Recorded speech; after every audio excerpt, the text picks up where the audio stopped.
မိုက်ဟာရန်သူရဲ့တနက်နဲ့ချိန်ထားခြင်းကိုခံထားရတာကြောင့်ချက်ချင်းလဲပြီးတနက်စိတ်ပိုင်းတစ်ခုလုံးကိုပြုတ်အောင်ဖြုတ်ပစ်လိုက်ပါတယ်မိုက်လည်းဒီအခွင့်အရေးကိုအသုံးချပြီးရန်သူကိုအဝေးလွှတ်ထွက်သွားအောင်ကန်လိုက်ကတခြားတစ်ဖက်ရောက်အောင်လေကားပေါ်ကနေခုန်တက်လိုက်တာပါပဲအဲ့ဒီအချိန်မှာပဲမိုက်ကိုနောက်ထပ်ရန်သူတစ်ယောက်ကတနက်နဲ့လှမ်းပစ်လိုက်ပါတော့တယ်ဒါပေမဲ့မိုက်ကတော့ကြည်စံကိုလက်နဲ့ဖမ်းပြလိုက်တဲ့အပြင်နောက်ထပ်ကြည်စံတစ်ခုထွက်လာတဲ့အချိန်မှာလည်းနှာခေါင်းနဲ့တောင်ဖမ်းပြလိုက်တာပါပဲအဲ့ဒီနောက်ထပ်ရန်သူတစ်ယောက်ကလည်းမိုက်စီဝင်လာပြန်တာကြောင့်အလဲထိုးလိုက်ရပြန်ပါတယ်ဒီလိုနဲ့မိုက်ဟာနောက်ထပ်သတင်းပေါက်တစ်ခုကိုပါတိုးဝင်လိုက်ပြီးကင်းဆောင်နေတဲ့လူကိုချက်ချင်းရင်းလိုက်ရုံနဲ့မကပဲအုပ်နေရန်ရဲ့တခြားတစ်ဖက်မှာရှိနေတဲ့ရန်သူတွေကိုပါတယောက်ချင်းစီအဝေးကိုလွှတ်ထွက်သွားအောင်အရန်ပြင်းထန်တဲ့သူ့ရဲ့လေးပေါ်ကန်ချက်နဲ့အပြက်ကိုတီးနေတော့တာပါပဲနောက်ခဏအကြာမှာတော့မိုက်ဟာတတိယထပ်ကိုရောက်သွားခဲ့ပါတော့တယ်အဲ့ဒီမှာတော့လူဆိုးကိုင်းရဲ့ခေါင်းဆောင်ဖြစ်သူကမိုက်ကိုစောင့်နေတာပါပဲဒါပေမဲ့အဲ့ဒီခေါင်းဆောင်ကမျက်နှာကျက်မှာတွဲလောင်းခုန်နေတယ်လို့မိုက်ကိုရှင်းမချနိုင်မှန်းသူ့အနေနဲ့ကောင်းကောင်းသိနေတာကြောင့်ထွက်ပြေးပါတော့တယ်မိုက်လည်းခေါင်းဆောင်ဖြစ်သူနောက်ကိုလိုက်ဖို့သတင်းပေါက်ကနေခုန်ထွက်လိုက်တာပါပဲအဲ့ဒီနောက်မိုက်မြေပြင်ပေါ်ကျလာတဲ့အချိန်မှာတော့မမျှော်လင့်ထားတဲ့တိုက်ခိုက်မှုတစ်ခုကြီးကရောက်လာခဲ့ပါတော့တယ်ဒါပေမဲ့မိုက်ကတော့နောက်ပြန်ကျွန်းဖြစ်ပြီးရှောင်လိုက်တာပါပဲအချိန်ထဲမှာကလေးတွေကလည်းသူ့ကိုခဲနဲ့ပေါက်နေကြပြန်တာကြောင့်မိုက်ကခဲလုံးတွေကိုအကုန်ဖမ်းလိုက်ပြီးအဲ့ဒီခဲလုံးတွေကိုအယုတ်တစ်ခုဖြစ်အောင်ဖန်တီးကကလေးတွေကိုပြန်ဖြစ်ပေးလိုက်ပြန်ပါတယ်ပြီးတာနဲ့မိုက်ကရန်သူခေါင်းဆောင်နောက်ကိုဆက်လိုက်ပြန်ပါတယ်အဲ့ဒီနောက်ခေါင်းဆောင်ကဂျက်စကီနဲ့ပင်လယ်ထဲကိုမောင်းပြေးသွားတာကိုမြင်တော့မိုက်လည်းရေထဲဆင်းပြီးလိုက်တာပါပဲထူးဆန်းတာကမိုက်ရေကူးတာကလည်းဂျက်စကီထက်တောင်မြန်နေသေးတာကြောင့်ဂျက်စကီကိုအမိလိုက်နိုင်ခဲ့ပြီးအင်ဂျင်ကိုလက်သီးနဲ့ထိုးခွဲလိုက်ပါတော့တယ်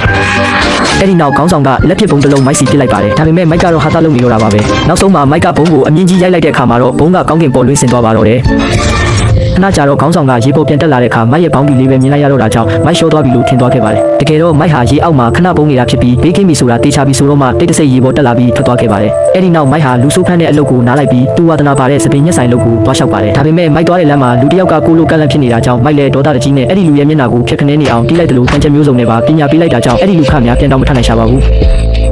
နာအကြမှာတော့မိုက်ဟာစပင်ညက်ဆိုင်နဲ့ဝင်သွားပြီးသူ့ရဲ့ဆွမ်းဆောင်ရည်တွေကိုပြသလိုက်တဲ့အခါမှာတော့ဆိုင်မန်နေဂျာကမိုက်ကိုချက်ချင်းအလုပ်ခန့်လိုက်ပါတော့တယ်အဲ့ဒီနောက်ဖောက်တယ်တွေကိုခေါင်းလျှော်ပေးတဲ့အခါမိုက်ရဲ့ထူးခြားတဲ့ဝန်ဆောင်မှုတွေကြောင့်အမျိုးသမီးဖောက်တယ်တွေကတော့အကြိုက်တွေ့နေကြတာပါပဲဒါပေမဲ့တနေ့မှာဖောက်တယ်နှစ်ယောက်ကတက်စီနဲ့ဆိုင်ကိုရောက်လာကြပါတယ်တက်စီဒရိုင်ဘာကမိုက်ရဲ့မျက်နှာကိုမြင်လိုက်ရတဲ့အခါမှာတော့တစ်ခုခုကိုရုတ်တရက်သတိရသွားပါတော့တယ်